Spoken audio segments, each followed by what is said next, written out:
Président, Excellences, Mesdames, Messieurs, chers amis. Donc, effectivement, je vais m'atteler à répondre à cette question qui vient d'être posée, une question très précise, dans un emballage un peu global, posant la question de la transition, de l'agonie des États ou de l'État, et la question, finalement, où est cet État stratège? Alors, si vous permettez, je vais articuler ma présentation, donc qui va durer 15 minutes exactement, sur un premier point, finalement, le rôle de l'État. Bon, c'est un sujet qui est assez banal, qui est assez récurrent, c'est un sujet aussi indémodable. Et donc, je vais essayer d'axer juste quelques minutes là-dessus, de réflexion, et puis montrer que finalement, deuxième séquence, cet État, face à la globalisation, est en train de perdre du terrain. Perdre du terrain, et on est quelque part un peu interloqué par cet affaiblissement, et on peut s'interroger, est-ce qu'il peut reprendre la main? C'est ce que je vais essayer de faire dans la troisième séquence. Le comeback de l'État, est-ce qu'on peut envisager un retour de l'État? Et est-ce que finalement une réglementation, une régulation ne peut pas, qui permettrait à l'État de revenir sur la scène, ne permettrait pas ou ne conduirait pas à des effets pervers? Donc c'est ce que je vais essayer de voir avec vous. Et puis, pour finir, en conclusion, un clin d'œil à la Nouvelle-Tunisie, bien entendu. Et l'idée, c'est comment pourrait-on garder propres nos nouveaux habits offerts par cette transition démocratique. Voilà, et donc finalement, comment l'État peut-il également œuvrer de manière efficace? Donc, premier point, le rôle de l'État. Bon, c'est un sujet finalement qui est aussi vieux que le monde, hein, puisque les grandes nations doivent tout leur décollage économique au rôle moteur joué par l'État, en tant qu'organisateur, en tant que stimulateur, en tant que régulateur des marchés, et ça a été le cas évidemment au XIXe siècle pour l'Angleterre, pour les États-Unis, décollage très important dû à l'intervention de l'État. Ça a été aussi le cas de l'Europe lors de la reconstruction, évidemment, dans les années 50. Ça a été le cas pour la Corée du Sud dans les années 60. C'est le cas des pays émergents dans les années 90. C'est aussi le cas aujourd'hui de la Chine.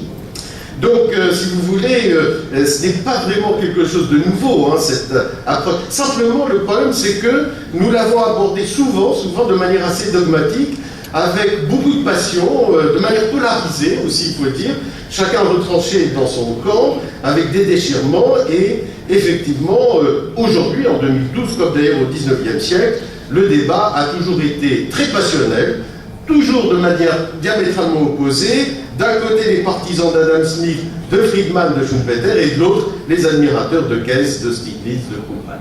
Et donc, si vous voulez, ce qui fait qu'on vit un vrai déchirement. Pourquoi? Et je cite là mon ami et collègue Michel-Henri Boucher.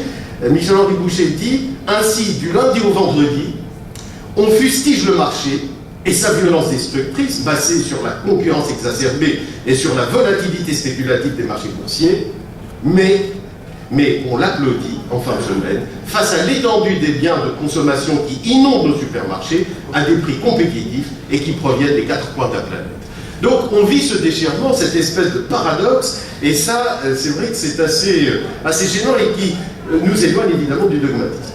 Alors, deuxième point, y a-t-il affaiblissement de l'État? Ce qu'on peut dire, c'est qu'au fur et à mesure que le marché a avancé, jusqu'à devenir évidemment globalisé aujourd'hui, l'État s'est vu quelque peu affaibli. Que ce soit par choix, que ce soit aussi comme conséquence naturelle d'un processus qui est subi, la main invisible a fini par gagner ce rapport de force. On le voit aujourd'hui sur des marchés financiers, et le rapport de force est aujourd'hui clairement en défaveur de l'État, et le procès, finalement, est moins celui de la violence du marché, que celui de la défaillance de la gouvernance du marché. Et donc, comment reprendre la main par une meilleure gouvernance? C'est ça, finalement, la question de fond. Et donc, le recul de l'État, finalement, apparaît en quelque sorte comme à la fois la cause et la conséquence de cette hyperfinance dérégulée qui est basée sur quelque chose qui vraiment est effrayante, le no limit. Pas de limite. Pas de limite au retour sur investissement, pas de limite au bonus. Bref, cette hyperfinance est basé sur l'hyper-rentabilité instantanée, alimentée évidemment par les agences de notation, et marché et agences de notation ne font plus qu'un. Ils se nourrissent les uns des autres et dictent leurs lois aux États. Bref, l'hyperfinance est la cause de ce qu'Aristote appelait la crémastistique, c'est-à-dire l'acquisition et l'accumulation d'abonnés pour elle-même et sans limite. L'hyperfinance n'est plus l'expression d'une intermédiation, et on peut le regretter, intermédiation financière à des fins de développement réel, mais plutôt elle est là pour favoriser la maximisation des profits spéculatifs à court terme. Elle est aux antipodes, au fond, de ce dont on a besoin, ce dont la société a besoin aujourd'hui, c'est-à-dire une finance tangible et qui soit socialement utile. Alors, face à cela, y a-t-il possibilité pour un comeback de l'État? Et au fond, s'il y a un comeback, est-ce qu'il n'y a pas un effet pervers induit par cette intervention sous forme de régulation? Est-ce qu'on n'est pas en face d'une affaire qui est perdue d'avance? Il y a lieu de s'interroger là-dessus. Moi, je me souviens très bien, on m'avait fait lire dans mes études universitaires un célèbre article paru dans l'American Economic Review, daté de 83, de William Silber. William Silber montre que toute réglementation financière ne peut que constituer une excellente occasion, une excellente opportunité pour les ingénieurs financiers de développer de nouveaux produits financiers venant vider de tout leur sens les réglementations qu'on pouvait retenir. Bref, la raison d'être de la réglementation, c'est de ne pas être respecté, d'être détourné. Détourné par quoi? Parce que ce qu'on appelle aujourd'hui le shadow banking. Le shadow banking système, ou système financier parallèle, c'est quoi? C'est l'explosion des opérations opaques, hyper speed, qu'on voit dans les hors-bilans, qu'on ne présente pas souvent d'ailleurs, et qui sont une excellente illustration aujourd'hui de ce dérapage de cette finance. En fait, aujourd'hui, une partie très importante du système financier se trouve hors de la portée des États. Le phénomène, malgré la crise de 2007, et c'est assez effrayant, s'accélère. Il s'accélère et d'après toujours mon collègue Michel-Henri Boucher, j'ai quelques chiffres. En 70, la moyenne de détention en portefeuille des actions à Wall Street était de 7 ans. Aujourd'hui, cette moyenne est de moins de 7 mois.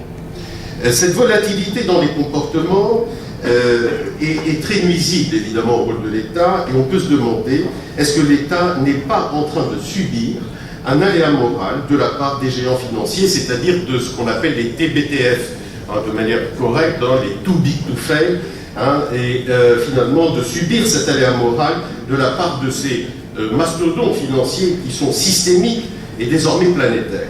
Est-ce qu'il n'est pas en train de subir un aléa moral? Alors, dire aléa moral, c'est de façon plus correcte pour dire ce que Michel Aclietta a dit plus simplement, la prise d'otage des États par ces grands groupes financiers planétaires.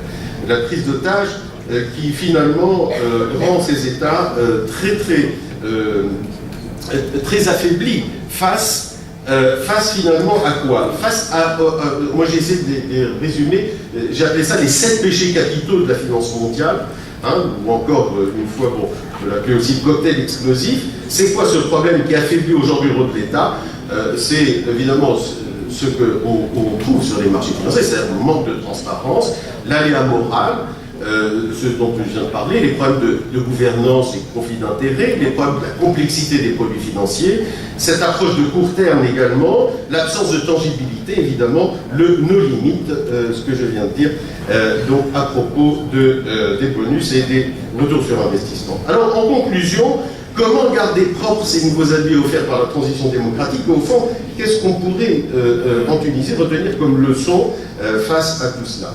Les nouveaux États démocratiques ont un intérêt majeur, ça c'est clair, à préserver, maintenir la maîtrise des marchés et retenir évidemment les leçons de ces séismes qui ont affecté les vieilles démocraties de marché. Évidemment, pour ne pas salir leurs nouveaux habits démocratiques, évidemment parler éclaboussures induites par la violence du marché, ces nouveaux MPD, nouveaux pays démocratiques, doivent, me semble-t-il, avec diligence, mais aussi avec audace, réformer leur système financier dans le sens qui leur permet de garder la main sur le jeu du marché, avant que ce dernier, évidemment, ne se décide ou ne décide d'en faire son affaire. En d'autres termes, je vais être très très clair, il y a, me semble-t-il, deux pistes à ne pas négliger par l'État stratège en Tunisie. Et, si vous voulez, une façon de répondre à comment préserver sa souveraineté face au marché tout en restant efficace. Je vais essayer de vous donner deux pistes, hein, mais bon, évidemment la liste peut être plus longue, mais deux recommandations, me semble-t-il, hein, qui résultent d'ailleurs de conclusions de travaux que nous avons essayé de mener dans le cadre de réunions d'experts du bureau de la Commission économique africaine, du bureau d'Afrique du Nord. Alors, première chose, un financement d'économie à la hauteur des espérances humaines, mais aussi des secteurs d'activité. Ça veut dire, et ça me paraît urgent, des réformes bancaires urgentes, restructuration pour constituer ce qu'on vient de dire, ce que M. le ministre vient de dire, des champions nationaux, domestiques.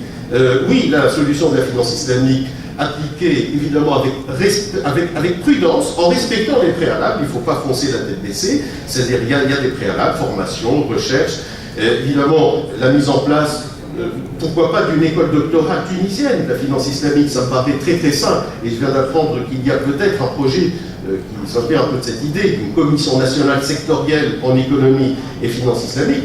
Donc c'est une excellente chose hein, qu'on mette de l'ordre dans la formation et la recherche en la matière et qu'on n'avance pas de manière un peu désordonnée. Bref, l'idée c'est quoi? L'idée c'est que réformer, et c'est important, ne signifie pas punir.